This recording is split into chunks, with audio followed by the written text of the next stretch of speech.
that thing too dirty happen, I'm gonna erase it. Cool. Use your elbow. Just kidding.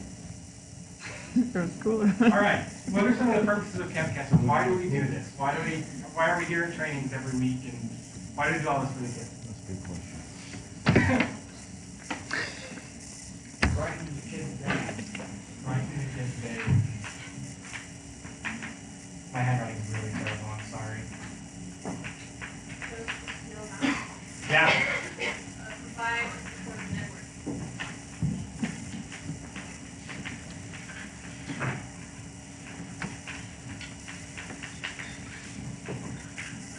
All right. What else?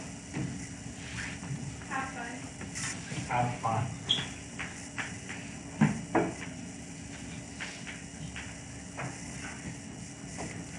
What are some of the reasons we do Camp Kesem? Move. Work on the kids and escape cancer for a week.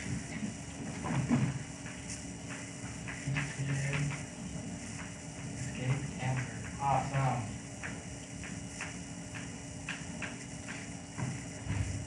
We'll take like one more. Love. Love? Cool. For sure. Yeah. So there's obviously a lot of reasons why we do Camp Kesem, but it's all for the kids. And the one I really wanted to focus on today is this one right here, have fun. During the training, we talked a lot about the rules, how to do things in the specific way, the Kesem way. We talked about how to get kids to be doing the activities, how to do all that stuff. But all in all, the purpose is to let the kids have fun. Because it won't brighten their days, it won't provide that support if they're not enjoying themselves, if they're not having a fun time. So if we're at camp just shoving the rules down these kids' throats in a way that's not fun, then camp's not really worth it. Camp's not really camp. So before we get into this training, we're going to play a game because we're going to have fun. So we're going to split down the middle, and half the people are going to go out that door, and half the people are going to go out that door, and we're going to play dead fish. So Okay with typically that. at camp, when we play games, we do like a debrief afterwards, like what we learned from that game, how we can apply it to life, things like that. So dead fish is kind of an interesting game. But what are some things that you can learn from dead fish? Lee. You can choose nothing to affect you or not. Make people laugh, you get all in your business. Or they'll punch you. That's a lie. He's not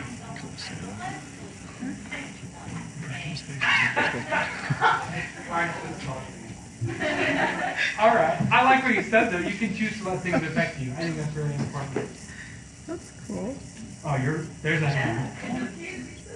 Yeah, totally. Yeah. Pterodactyl?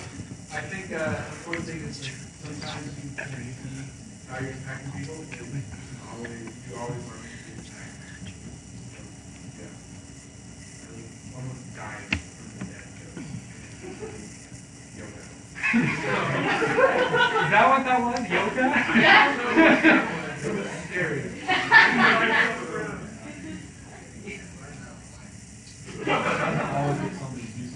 Chocolate doesn't always get someone to do something. All right, yeah.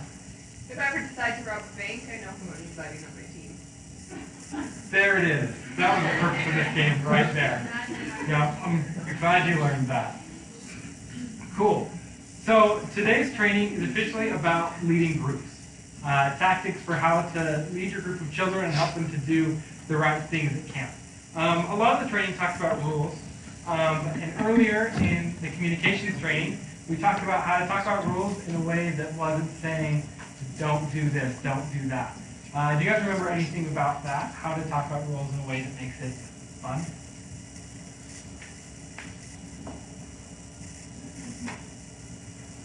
Hans, what do you think? We should like bring things in a way of what they can do. As Mike is. Yeah, same all. Also, if they can like, if you can have the kids kind of come up with their own rules, like obviously it's not always gonna work if the kids want to climb up the hill. But like, as much involvement and input from them that you can get, it makes it those rules of their own, they're more involved in it. For sure. Yeah. Always a good idea of practice that, doesn't tell them why, dangerous. Yeah. sure. A lot of times it's easy to treat the kids like 6-year-olds, because sometimes they are. But it's easy to just be like, this is what you need to do it. But they understand when you're treating them like children, when you're treating them as equals. Like, you need to be open with them and tell them, like, this is why we're doing this, and like here's all about it. Because like they understand what's going on. So it's important to be really open in that communication. For sure.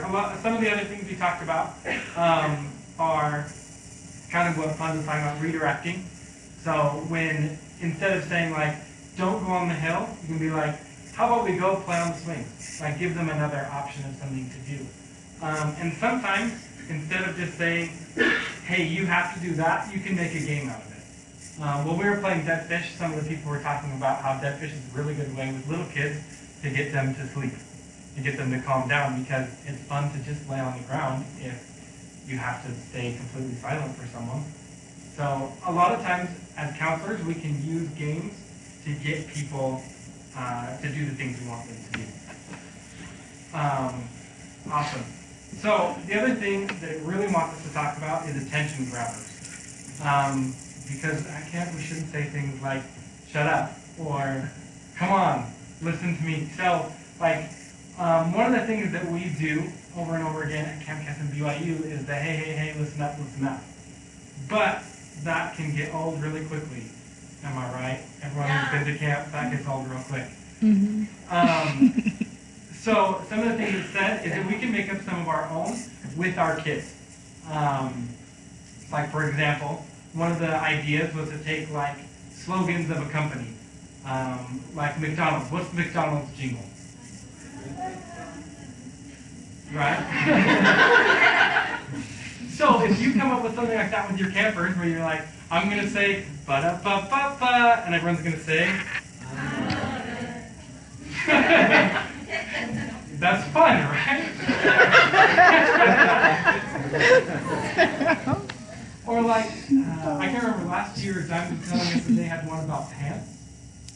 Anyone remember that? What was the pants thing? There were 5 teen boys, so Chef would say, where are my pants? And the boys would spell P-A-N-T-S. See, so like, if you make a dorky game out of getting the kids to be quiet, they'll love it. They're like all in, ready for it. Because everybody loves McDonald's. Everybody thinks pants are funny. All right, so we're going to take some time. We're going to come up with dorky things. Get in like a group of 4, and you're each going to come up with an attention grabber like that. A McDonald's, a pants. So like with the people around you, come up with one, and you're each going to present your attention grabber. You've got 2 minutes. Awesome. Did you guys have fun coming up with attention grabbers?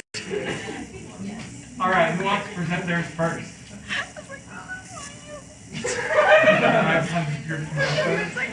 have 2. Oh boy.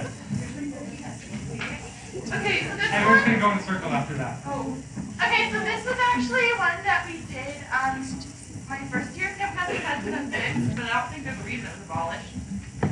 So, we just like, am I like the adult yelling and they're my children? Oh.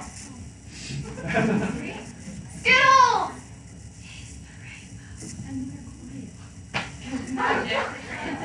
Okay, and then the other one is better for use with teens. Who's like, am I doing it? Do you want to? It is Wednesday, my dudes.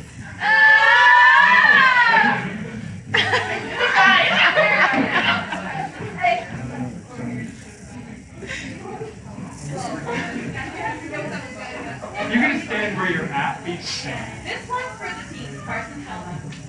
Danny Phantom. So you guys have to yell that. This is for like, we thought, okay, what's going to be like hip and cool that they would think is funny and so. Tide Pods! Are not food! Yeah, it's kind of different. Another one we found this is, honey, where's my super soup? Why do you need to know? Classic. That's actually really good. We thought that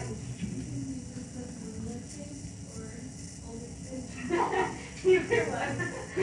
You just say, well, I feel like I should explain it first. Well, I don't know. So you just say,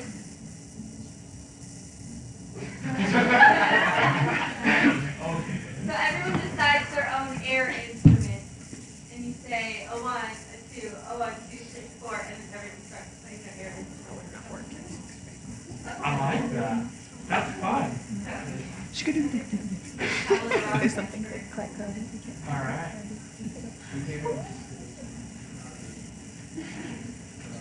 That's what? All right, what about you guys?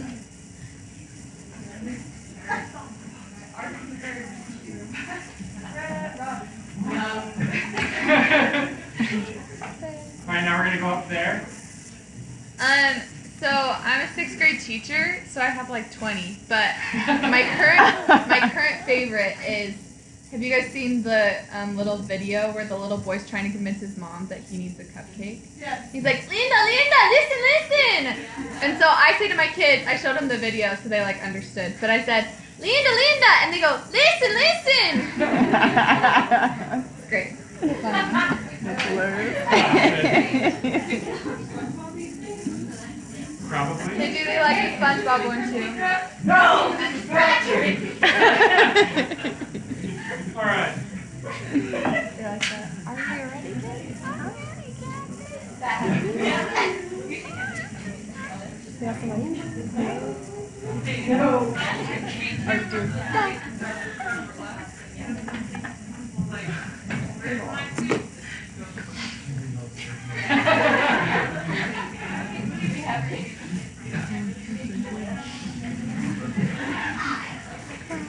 That's hilarious. that's what we use All right, you guys wanna go? Yeah, so this is one I'm going to use, and no one else can use it. So I'm going to say Marco, and then I'm going to yell Lola. That's it. Kind of. Marco Polo. We're doing different like attention getters, like pants. Like where are my pants?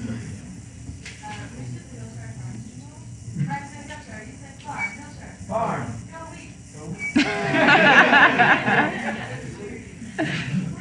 That's way cool. You guys have one? Yeah, so I played a game in high school called Schizophrenia #bonding experience. So it was where you like just, it's like similar to other games, but I don't know the other games, I just know that one. You just like yell out random things and each like phrase is associated with a different activity. So it was like, brick football, and then you have like put your foot on a wall, like as fast as you could. Or like, there was one for the center, but then you could like go mosh pit, and then everyone like does it. So you teach all the little kids these activities, and there's like 5 of them. Tell them about Nike. There was one called Nike who's got the Nike, and they just had to like stab each other. That's perfect. Awesome. Probably wouldn't use that one with little kids. I don't know. Think about this. Awesome. So all of those were great. I think all of those are really important for camp because especially if you get the kids in on the joke, you help them they help you create it, then they think it's really funny all week. Another fun aspect of attention grabbers is ones where they end up getting in a group together at the end, kind of like your mosh pit one. Every meal, right before the meal, we have to line up or some of them. We line up on the field. And it's really hard sometimes to get the 11-year-old kids to want to stay in line. And so if you use one of those things to get them to stay put or to be moshed in a little circle, then it helps a lot in activities like that. And then we all get food faster. Who doesn't want that? Perfect. So,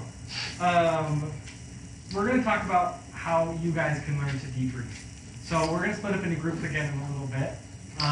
And we've all played, we were going to play another game, but we're kind of short on time. So we've all played the knot game in the training before. We all had our arms tied together and stuff. Do you guys remember that game? Yes. Yes. So you're going to get in those same groups and you're going to discuss with each other You're each going to kind of take the lead a little bit, discussing, like asking each other questions like, why was this game important? What did you learn from this game? To try and learn how to debrief with the kids, so that you can know in those situations. So go in those same groups again and debrief in a small group. Yeah! That was so cool, guys. Alright, so in groups like this, I think with certain groups, the kids will immediately start discussing right away things they learn and how it applies. And other times, it takes a lot to you have to ask specific questions to get them to start talking. If any of you guys asked questions about the game, what were some good questions that you were able to discuss? People asked us what worked and what didn't, and what happened. You guys talk out some questions back there.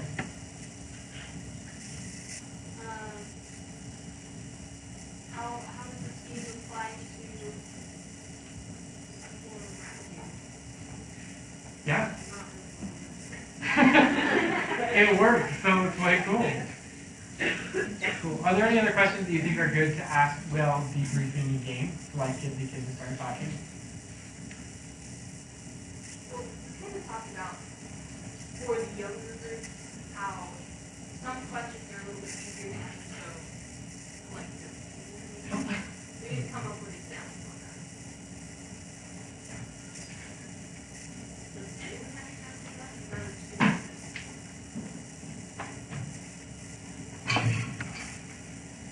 I think with little kids, you make them, it's easier to ask about how they felt than application. Like, how did you feel when you were successful? How did it feel when you couldn't do it? How do you feel when it was hard? Yeah, for sure. I think those are great questions.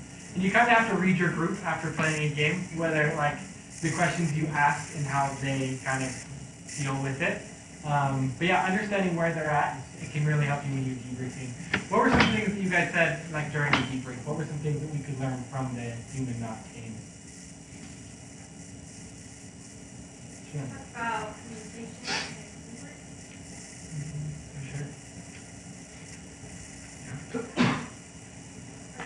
talked about when you make a mistake, how do you bring it back and try again a different way? Oh, were you raising your hand? Cool. Awesome. Those are all really great things. At camp, there's a lot of fun ways to get your group together, unified, and doing the right thing. It doesn't just have to be you explaining to them the rules. You can come up with fun jingles, fun games to teach them the rules. A lot of times at camp we do skits to teach them the rules, and they're really fun. But there's a lot of different ways than just saying, this is what we're doing today and this is how to do it. There's always a way where you can make it fun. So yeah, that's the training today. Does anyone have any questions, I guess, about leading groups, about games, jingles, things like that to help with leading your group? Awesome. So we are going to end with a closing prayer by Dr. Pepper. And then we forgot to put this out in the beginning, but please put your name in here so we know that you attended today, so then you don't have to make up the training. Awesome.